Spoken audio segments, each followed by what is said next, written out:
பாருங்கள், சாம்பார் இட்லி வச்சு சாப்பிட போகிறேன் நான்.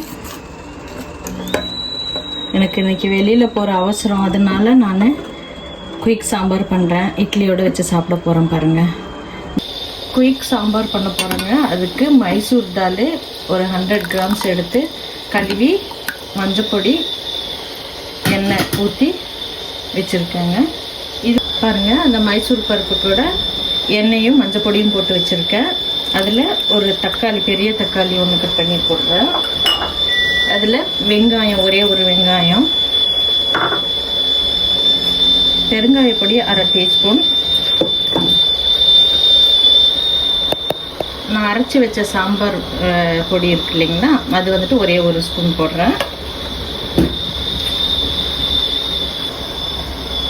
உப்புங்க தேவையான அளவு போட்டு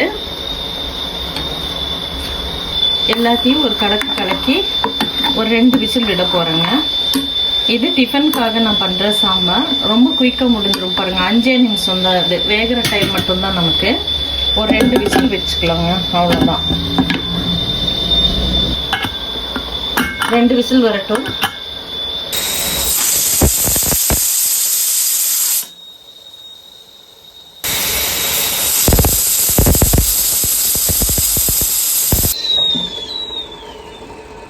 ரெண்டு விசில் வந்துருச்சுங்க. இப்போ ஓப்பன் பண்ணி பார்க்கலாம். பாருங்கள், எல்லாமே நல்லா வெந்துடுச்சு. இன்னும் தாளித்து விட்டோம்னா நமக்கு ரெடிமேட் குயிக் சாம்பார் ரெடி. பாருங்கள், இதில் ஒரு சின்ன நெல்லிக்காய் சைஸ் அளவு புளி நான் கரைச்சி வச்சுருக்கேன். அதை ஊற்றிடுறேங்க.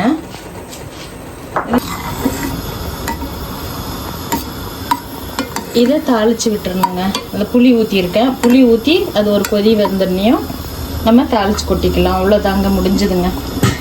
சாம்பார் தாளிக்கிறதுக்குங்க நான் ஒரு ஸ்பூன் அளவு எண்ணெய் ஊற்றியிருக்கேன்.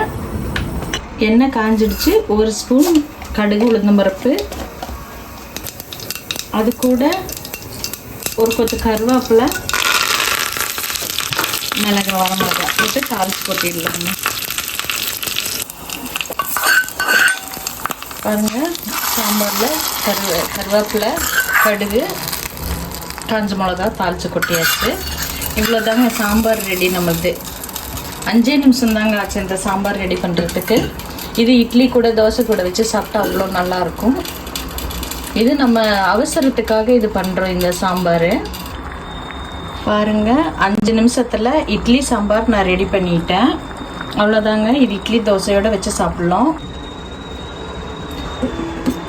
பாருங்கள், சாம்பார் இட்லி வச்சு சாப்பிட போகிறேன் நான். எனக்கு இன்றைக்கி வெளியில் போகிற அவசரம், அதனால நான் குயிக் சாம்பார் பண்ணுறேன். இட்லியோடு வச்சு சாப்பிட போகிறேன். பாருங்கள், நம்ம தோட்டத்தில் வந்த கருவேப்பிலை, தக்காளி எல்லாமே நம்ம தோட்டத்தில் விளைஞ்சதுங்க. வச்சு இட்லி சாப்பிட போகிறேன்.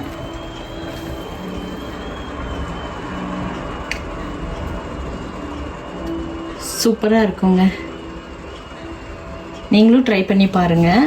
உங்களுக்கு இந்த வீடியோ பிடிச்சிருக்குன்னு நினைக்கிறேன். பிடிச்சிருந்துச்சுன்னா லைக் பண்ணி, ஷேர் பண்ணி, சப்ஸ்கிரைப் பண்ணுங்கள். பாய்ங்க.